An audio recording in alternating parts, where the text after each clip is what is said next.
What's going on, guys, and welcome back to the channel. Today we will be continuing our in-depth training course of the extraction and post-production process.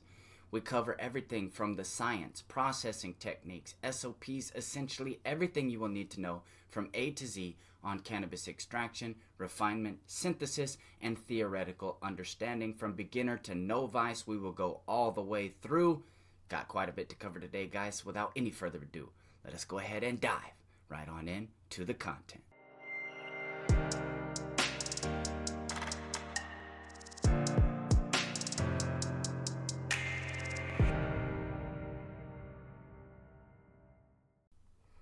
Alright, so here we go. We're just going to jump right into it. This is the introduction to extraction and refinement.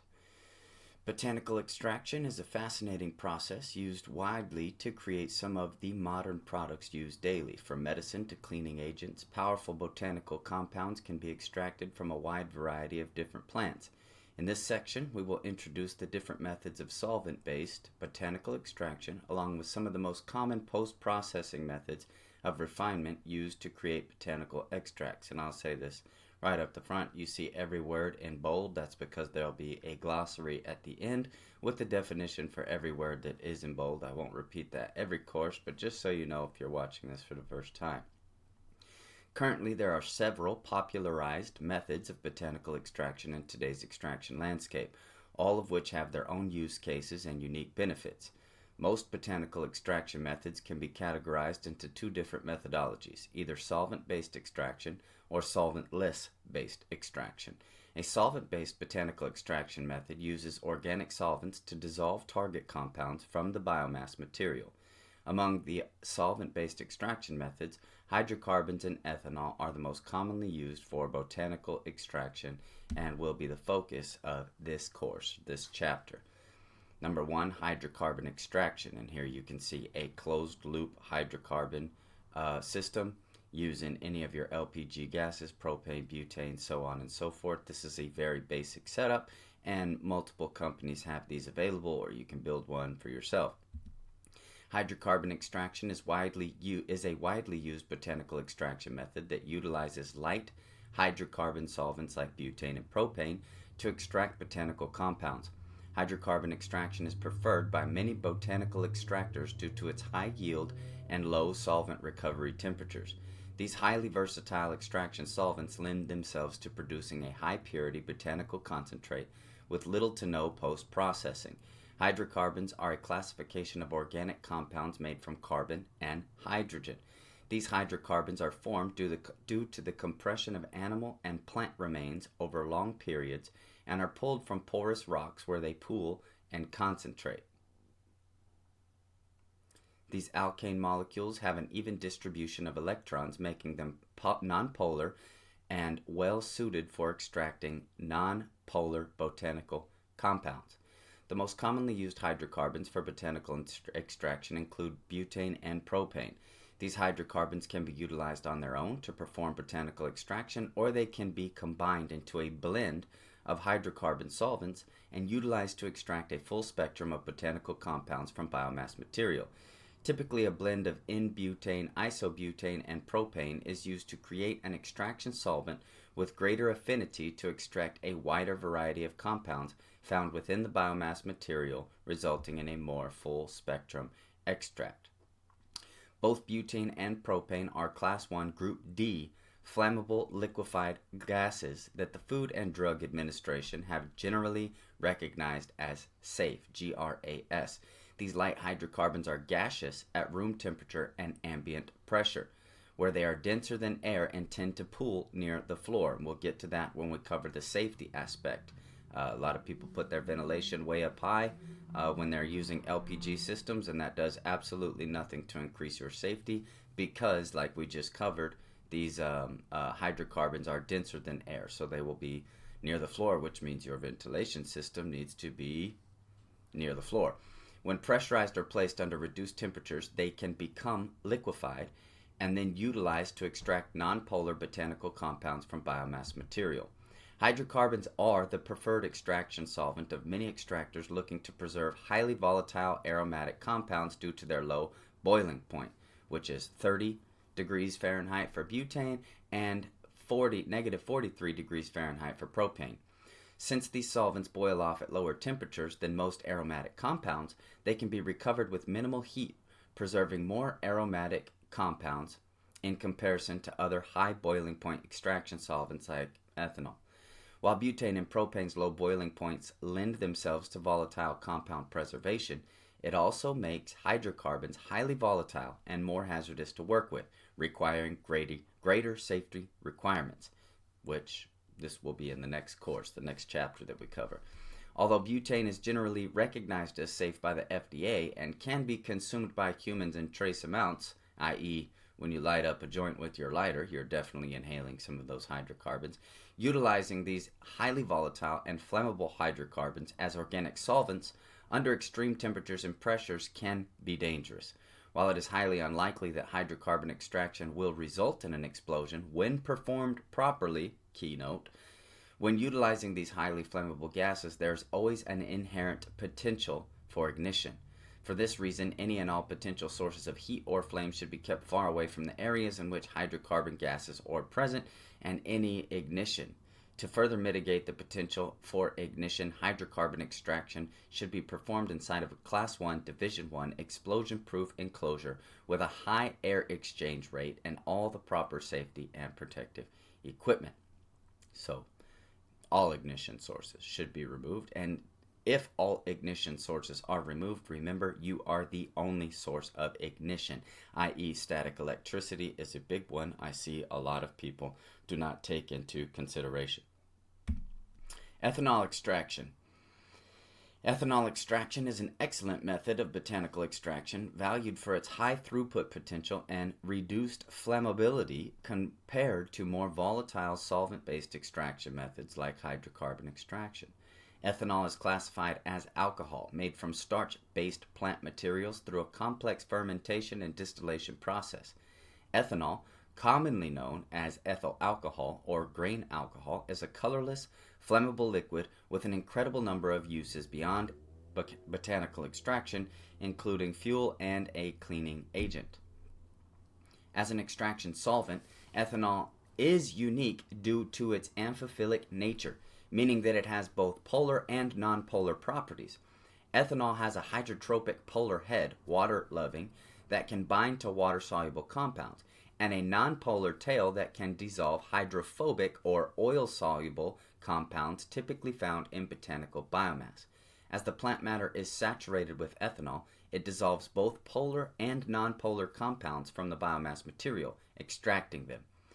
Ethanol's amphiphilic nature can be ideal when seeking to create a full-spectrum product, but it can be less than ideal for those looking to create a more concentrated extract. Due to ethanol's polar and nonpolar nature, it has increased propensity to extract undesirable plant waxes and chlorophylls, lipids, blah, blah, blah, all those things that we don't want during the extraction process. This typically results in a less pure end product requiring more post-processing to reach high levels of purity.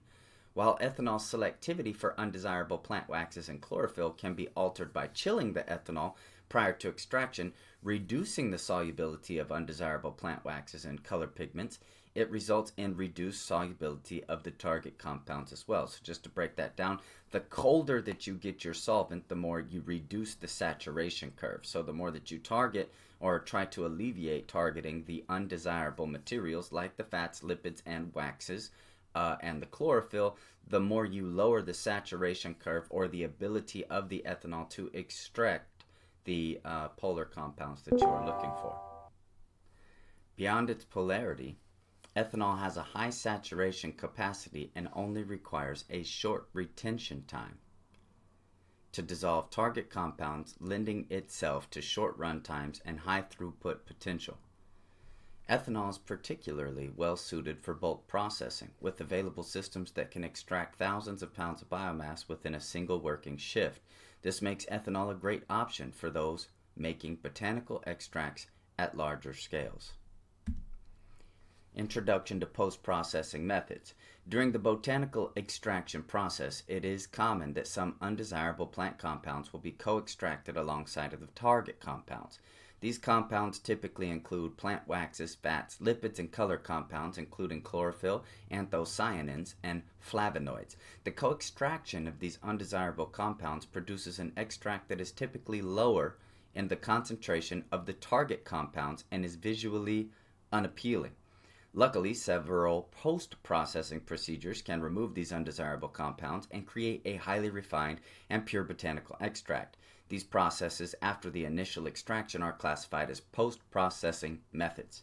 Typically, to produce a high-quality refined botanical extract from solvent-based extraction methods, most crude botanical extracts will be refined by removing excess undesirables through winterization and color remediation, purging of the residual solvent from the extraction process, the devolatilization or decarboxylation and distillation of the extract, and finally the isolation of the target compounds from the refined distillate. These individual processes encompass the entirety of the botanical extract refinement and will be covered in depth in the post-processing chapters of this course. Winterization is a widely used refinement technique to remove plant fats, waxes, and lipids from a botanical extract. Winterization is often seen as a required post-processing procedure for most solvent-based extraction, as these plant lipids are typically dissolved to some extent during a solvent-based extraction. While the pickup of plant waxes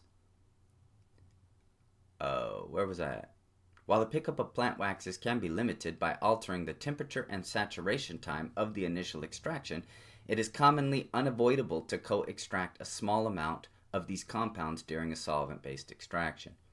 The process of removing these plant waxes from a botanical extract is most efficiently performed through winterization. Winterization creates a more refined botanical extract, resulting in greater purity and transparency. Winterization utilizes the principle of solubility to precipitate plants' fats, waxes, and lipids from a botanical extract solution. In order to perform winterization first, a botanical extract will need to be dissolved in a solvent that the plant waxes are soluble in when heated, but have a low solubility in that same solvent when chilled. The difference in plant wax solubility at high and low temperatures allows us to completely dissolve the plant waxes into the solution at high temperatures and then precipitate the plant waxes from the solution at low temperatures. Once the fats and lipids have consolidated, they are cold filtered, removing fats, waxes, and lipids from crude oil before further refinement. When this process is complete, the result is a refined extract referred to as a winterized extract. Color remediation. Color remediation is a powerful refinement process that is commonly achieved through inline adsorbent filtration. Adsorbent filtration involves the use of adsorbent media to separate the compounds of a chemical mixture based on the interaction of the adsorbate with the adsorbent. In this case, the adsorbates are the color compounds being absorbed, and the adsorbent is the filtration media adsorbing the color compounds. Adsorption is not to be confused with absorption, which is when a fluid is dissolved by or permeates a liquid or a solid. Adsorption refers to the adhesion of atoms, ions, or molecules from a gas, liquid, or dissolved solid to a surface. In this process, a nonpolar botanical extract solution passes through a bed of adsorbent filtration media, depending on the type of media used. Certain compounds are adsorbed from the solution.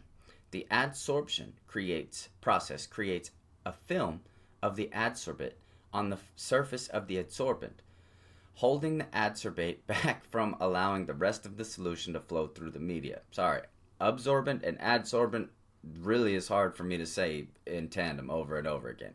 Adsorbents are generally porous in nature with a high surface area to adsorb substances to their surface. Color remediation greatly increases the purity of the resulting botanical extraction, providing a visually more appealing and pure botanical extract.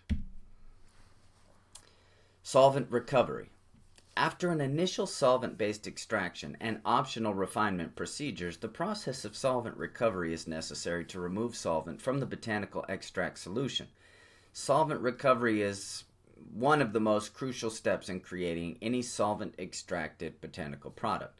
Failure to properly recover an extraction solvent from a botanical extract can result in an extract that's unsafe for consumption. Probably should have replaced the word can result in absolutely will result, especially if you guys are using denatured ethanol and stuff like that.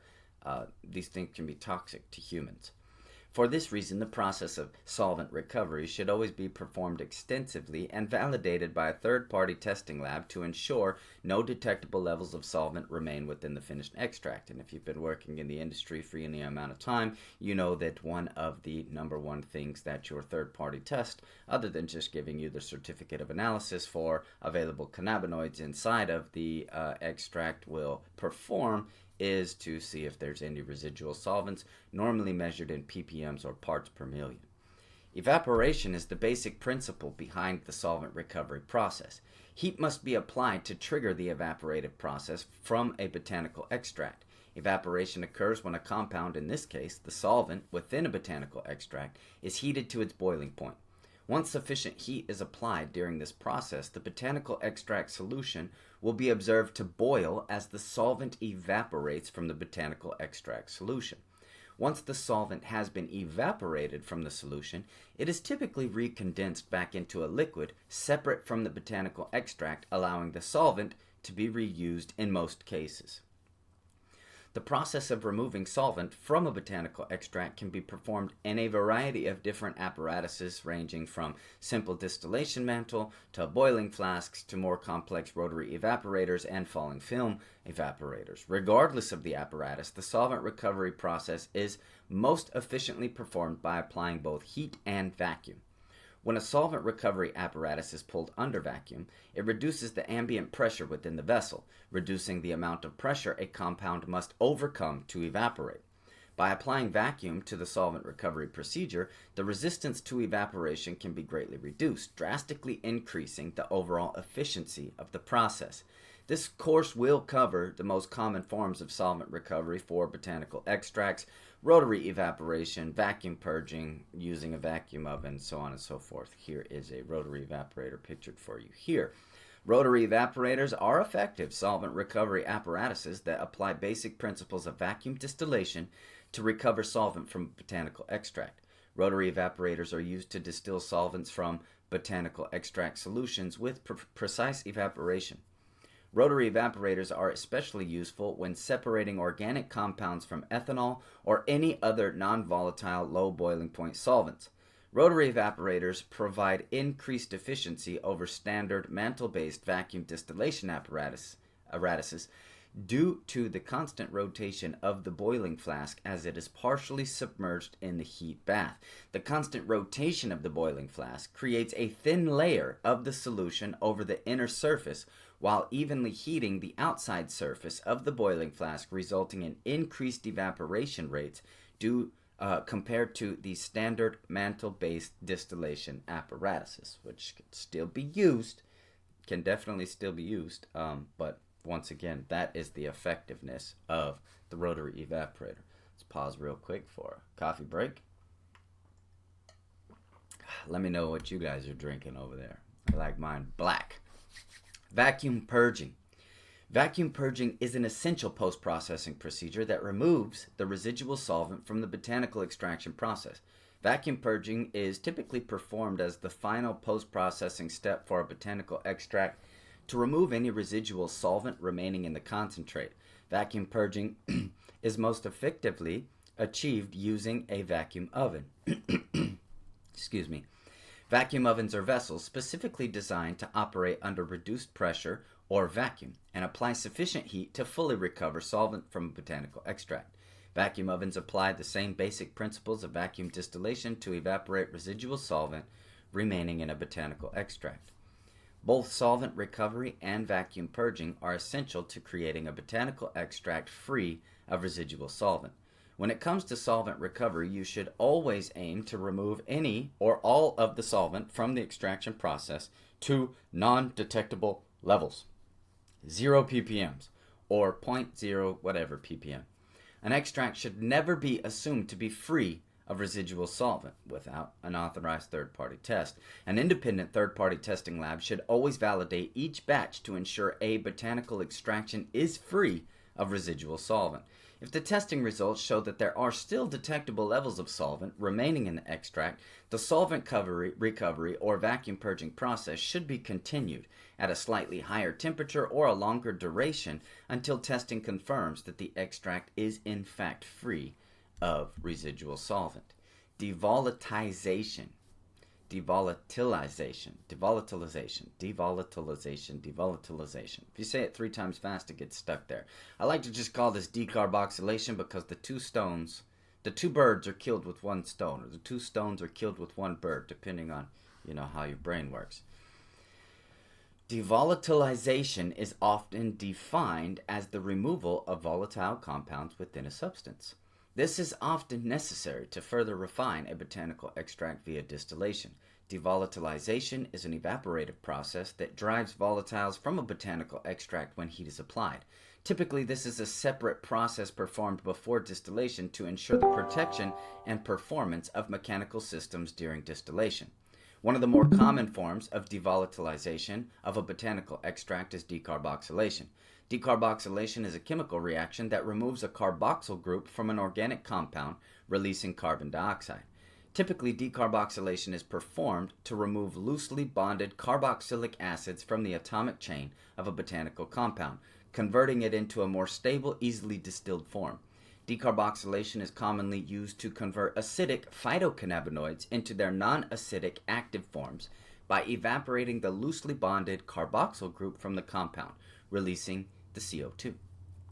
Decarboxylation of phytocannabinoids should always be performed before distillation, as the release of CO2 negatively affects vacuum pump performance. I'm going to say that again because I know a lot of people prefer to decarboxylate simultaneously in their distillation procedure and end up spending, 7, 8, 9, 10, 12, 14 hours in their distillation apparatus. This is why decarboxylation of phytocannabinoids should always be performed before distillation, as the release of CO2 negatively affects vacuum pump performance. Devolatilization is a process used to remove volatile compounds from a botanical extract, convert compounds into a more distillable form, and ensure an extract is effectively purged of residual solvent prior to performing distillation. When a botanical extract is properly devolatilized, it results in a smoother, more efficient distillation of a botanical extract. Here's a distillation unit pictured for you to see here. Distillation is a powerful purification technique that can drastically increase the purity of a botanical extract. Distillation can be simplified as the act of purifying a liquid by using selective evaporation and condensation. This purification process is implemented by heating the input material until target compounds are evaporated and then pulling the resulting vapor through a chilled condenser where it's condensed back into a liquid form and collected. Distillation carries excellent utility in separating compounds in a mixture when there is a significant enough difference between their boiling points and or their vapor pressure. Distillation works by applying a gradual temperature increase to refined botanical extract while under vacuum to evaporate the target compounds from the crude oil. As the boiling points of the target compounds have been reached, they are evaporated and carried via vacuum to a cooled condenser to recondense the target compounds into a separate vessel. The process of evaporation and condensation creates an extremely pure botanical concentrate referred to in our industry as distillate. Isolation. Isolation represents the final refinement step for a botanical extract, resulting in a highly refined concentrate of the target compound reaching upwards of 99% purity. While isolation of target compounds can be achieved via fractional distillation or chromatography, the focus of this section will be on crystallization as a means of isolation. Crystallization is a purification technique used to isolate crystalline compounds from a solution. This is achieved by manipulating the solubility of the target compound when dissolved in a crystallization solvent. Crystallization is most commonly achieved through the evaporation of solvent or the cooling of a solution to achieve supersaturation of the target compound within the solution. This is very similar to the targeting of the plant's fats and lipids that we targeted earlier in the winterization procedure. And don't worry, guys, this is just an introduction so you understand what we're going to be talking about. Each one of these courses will be broken down into heavily and easily, or not heavily, into heavily condensed but easily digestible subsections where you will get the process for each one of these things. Crystallization utilizes the concept that different compounds have different solubilities within the same solvent, and that only molecules of the same crystalline compound will align into the lattice structure of the crystal formation. During crystallization, impurities can only stick to the outside of the crystal lattice or remain within the solution. In practice, crystallization of a target compound is performed by achieving supersaturation through evaporation of the solvent from the solution or from the cooling of a solution to reduce its solubility to the point of supersaturation. When a solution becomes supersaturated, it contains more of the solute than the solvent can hold. Crystalline compound clusters and aligns within the solution, resulting in a crystalline structure precipitating out of the solution. This process of precipitating a crystalline compound out of a solution is referred to as crystallization. Now here at the end of this little chapter here, you have a glossary that I'll go through, and if you wanted a quick breakdown, you can always refer back. When I put these out, I'll try to put timestamps on everything. I'm still figuring out how this is all going to come together. But anyway, there's your adsorption, the process or action by which one thing absorbs. You know what? I'm not going to read each definition. I'm just going to pause for about 5 seconds on each one. And then if you need to, you can go back and pause to have your glossary.